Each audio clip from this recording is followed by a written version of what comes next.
So there's a couple things now that we know for sure are taking place. Very few days left, just about a week left for Justin Trudeau to have any sort of relevance for all the wrong reasons here in Canada. He's bye-bye. Don't let the door hit you on the way out. The second thing that we know for sure is the fact that these tariffs, oh my goodness, these tariffs are coming into play 100%. Not 100% tariffs, at least not yet, but 25% tariffs almost across the board. And so we know for sure that Trudeau's gone and we're getting into a trade war with America. Yeah, what a time to be alive. But what is this going to look like? Well, we're going to take a look at a few different pieces today. One is the Canadian news and how their interpretation of tariffs are actually going to hurt more Americans than Canadians.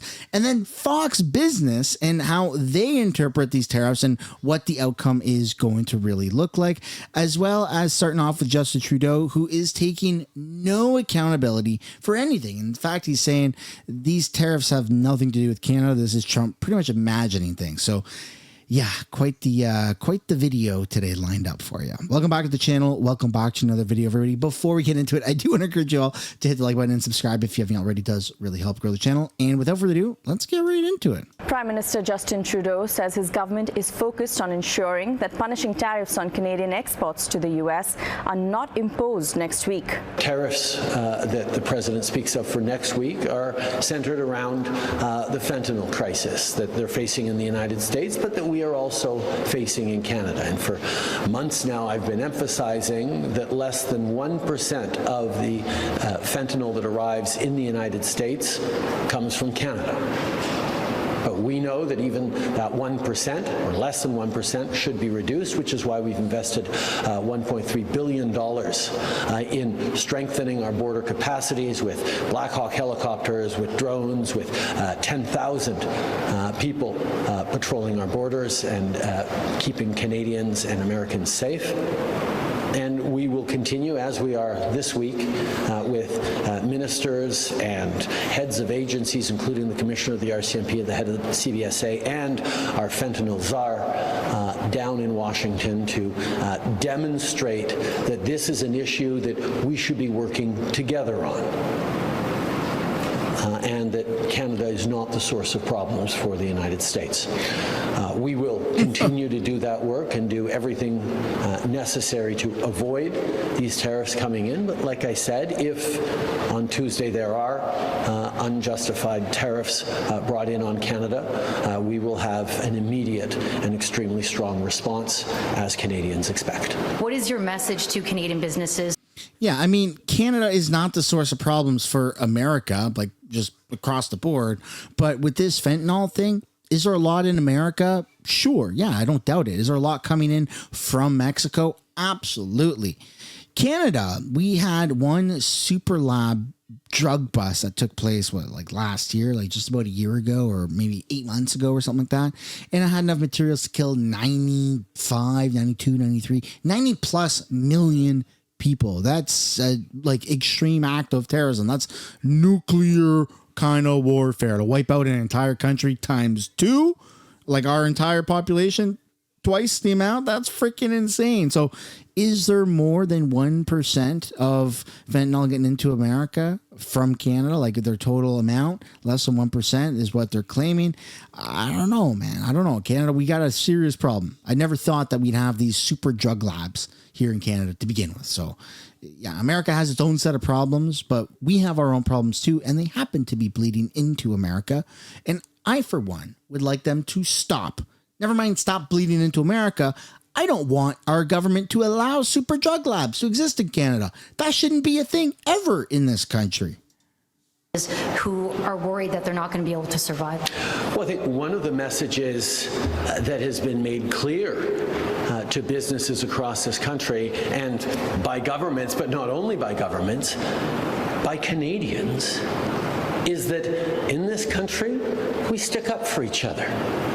The number of people who are making choices to buy Canadian, to support a local producer, to buy local agricultural products, businesses that are looking to strengthen their supply chains to include small businesses from across this country instead of south of the border.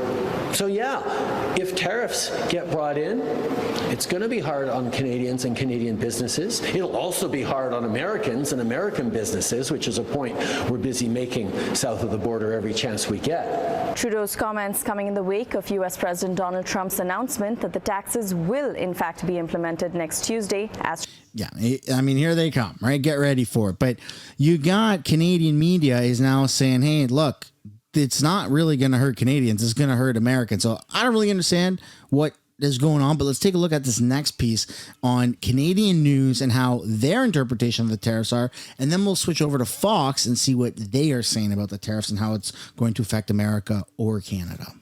Get into Donald Trump's mind and understand what really is going on. But as of this morning, so we can speak, he posted on Truth Social, Tom, once again confirming that tariffs are coming. It's on the 4th of March. We will see those 25% on all Canadian goods and 10% on energy.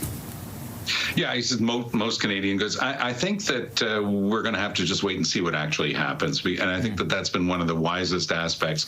Everybody, for example, in the Liberal leadership race says, well, dollar for dollar, retaliation. But the Canadian government has basically been keeping its own good counsel on this. There are a lot of things that Canada can do to retaliate against the United States, but we don't want to have an all-out trade war because nobody wins in that. Trump is a bluffer, and we all know that about him. There are stronger words that we could use. He loves trying to keep an adversary off kilter. I mean, he just likes keeping you off balance. He wants to keep pushing back, threatening, this is coming. So you're supposed to concentrate your mind on that between now and March 4th. I think we'll wait and see. The people who run the auto companies in the States and in Canada all know that cars go back and forth across the border any number of times before they actually wind up in the showroom. And it's the way the industry's been built.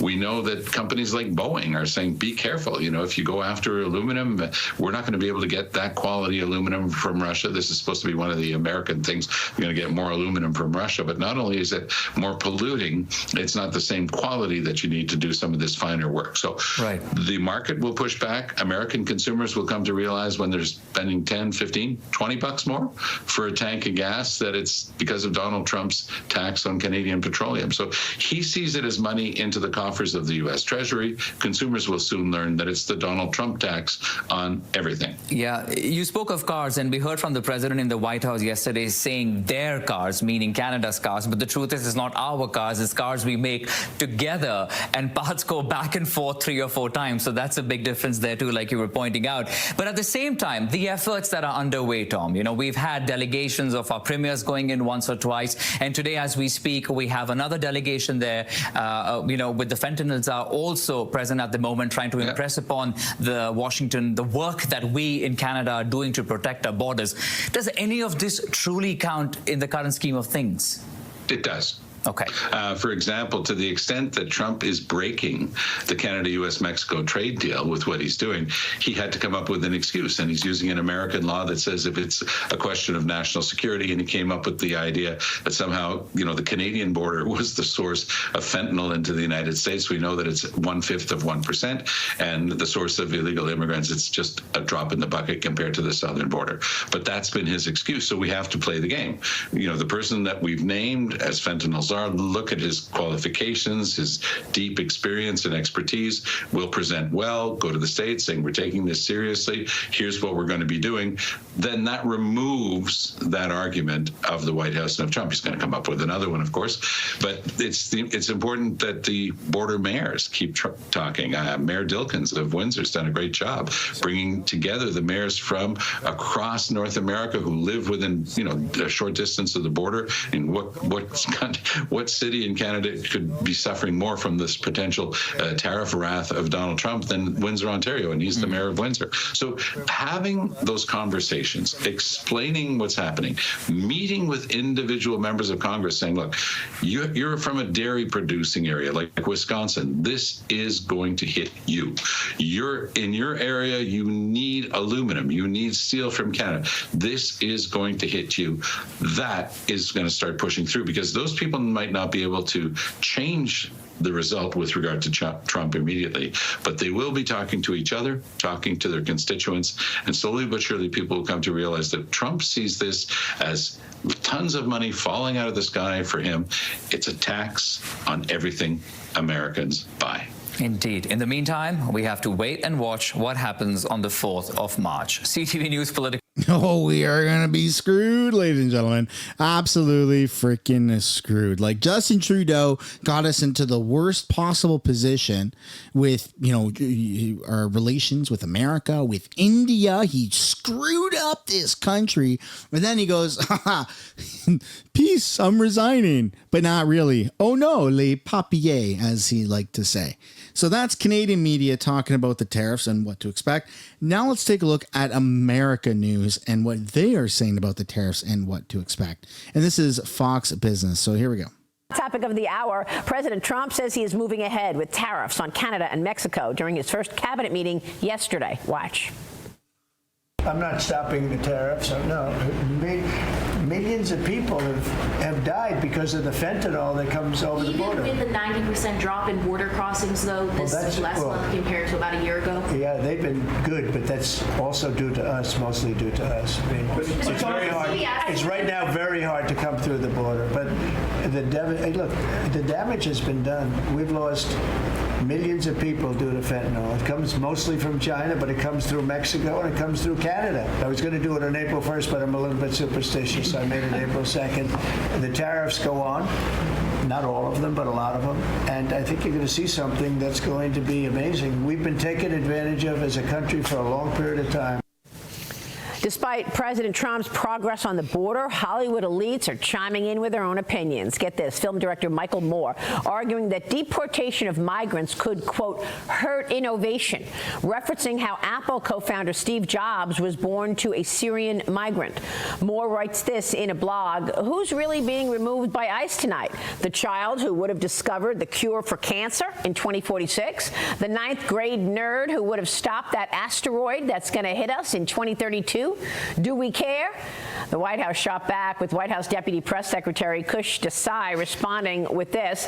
Michael Moore is free to visit the quantum computing and particle physics lab that MS-13, Tren de Aragua, and the cartels are now going to have to set up back home in El Salvador, Venezuela, and Mexico. The Trump administration will remain focused on putting our own citizens first by mass deporting illegal migrant rapists, murderers, and other criminals out of American communities. The White House put out a statement as well saying illegal immigrant killers, rapers are not scholars, they're criminals. Lee Carter, your reaction? I mean, I am so confounded by the way Democrats view the world versus the way the rest of us view the world. When you look at polling on how satisfied people are with the direction things are going, Democrats are only 5% satisfied. Compare that with independents, 30% satisfied, Republicans nearly 70% satisfied. It's a completely different planet depending how you view the world. And independents and Republicans, overall Americans say things seem much better, 20% more satisfied than they were just in January. And Democrats cannot get out of their own way. All they see is the hate. And I never heard Michael Moore say a peep. And to be fair, there is a pretty big split in support of these tariffs against Canada. There are a tremendous amount of, of Democrat supporters and Democrat politicians in America that are saying, oh my goodness, we shouldn't be doing this to Canada. They're our closest allies. What the heck is going on? It's kind of crazy. Even Ben Shapiro, who's a conservative, or I guess Republican, is saying, what the heck is the goal here? This shouldn't be happening. So I'd like to pass a question off to you. What do you think about this? How do you feel about this trade war that Canada and America are not going to potentially enter, but are actually entering? It's here. It's happening 100%. Are you for it? Are you happy that Canada is doing dollar for dollar retaliatory response? Do you think that Canada should submit and not do anything? Let me know your guys' thoughts and comments down below. And then you have this pretty bizarre, a pretty freaking bizarre, news piece that's coming out from Canada saying that Russia is offering Trump help to fight against Canada in this trade war. So it would be Russia and America doing a trade war against Canada. Let's take a look at this. This is kind of whack. Who best to deal with Donald Trump? That is the question, as the U.S. president again signaled the U.S. will go ahead with those first punishing tariffs a week from today. And this despite a Team Canada effort to stave them off. CATV's Judy Trin is here now. And Judy, where does it stand and how will Canada be responding? Sandy, it appears Donald Trump's mind is set, and now Russia may help him get through this trade war he's about to launch. We're on time with the tariffs, and it seems like that's moving along very rapidly. That means on March 4th, the U.S. will slap 25% tariffs on goods from Canada and Mexico. Oil and gas products will face 10% tariffs. The softwood lumber industry says it's bracing for the worst. That 25% that he's proposing on our products is on top of a softwood lumber duty, which we're already paying at 14.5%. So our industry is looking close to a 40% price on our products that'll be sitting on the shelves down in the United States. This comes as Canada's public safety minister and fentanyl czar are in Washington to update the Trump administration on new border security measures. The tariffs will drive up prices for consumers on both sides of the border. But the United States could get help from Moscow to fight their trade war. Vladimir Putin is offering to sell the U.S. 2 million tons of aluminum and provide critical minerals if the U.S. lifts its sanctions against Russia for its illegal invasion of Ukraine. The Financial Times is also reporting that Trump's senior trade advisor, Peter Navarro, has suggested removing Canada from the Five Eyes Intelligence Alliance to put pressure on Canada.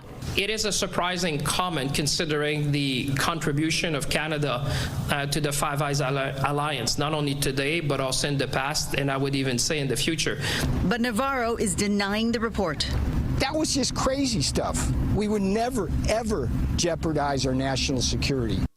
I don't know. I feel like Canada, the Canadian government, has this weird obsession with Russia, and anything Russia does is like, God, it's a threat to democracy. It's a threat to Canada. Oh, we immediately need to support Ukraine. I know it sounds crazy, but let me show you this piece. Okay, we're going to end the video on this. This is pretty freaking weird. A massive Russian cargo plane was seized in Toronto, and it could soon belong to the Canadian government. Not for us to use, not for us to sell, but it would be in hopes to use it to generate financial support for Ukraine. I mean, you can't make this up. Our government is obsessed with helping Ukraine, is obsessed against anything that Russia does is bad. Russia breathes air. Oh my God, they're taking air from everybody else. How dare they? That's genocide. Oh my God, Russia wants to do a economic deal with America. That's to attack Canada. They're after our sovereignty. I just don't freaking get it. The Canadian government is doing this to themselves, and it's affecting you and it's affecting me. The only way we can get out of this is by voting in some people that have common sense, and that first would mean that we need to have an election, which hopefully it happens sooner than later. But with our radical freaking government and our radical NDP and our semi-radical but narcissistic Bloc Québécois, I don't know if we're going to have an election anytime soon. That's not me trying to rain on anyone's parade. It's just me saying, buckle up. This is probably going to get worse before it gets better. That is the end of the video, everybody. I hope you enjoyed it. If you did, it'd be awesome if you showed some appreciation by hitting the like button and subscribing. It's absolutely free to do so. And I will see you all later on. Bye for now.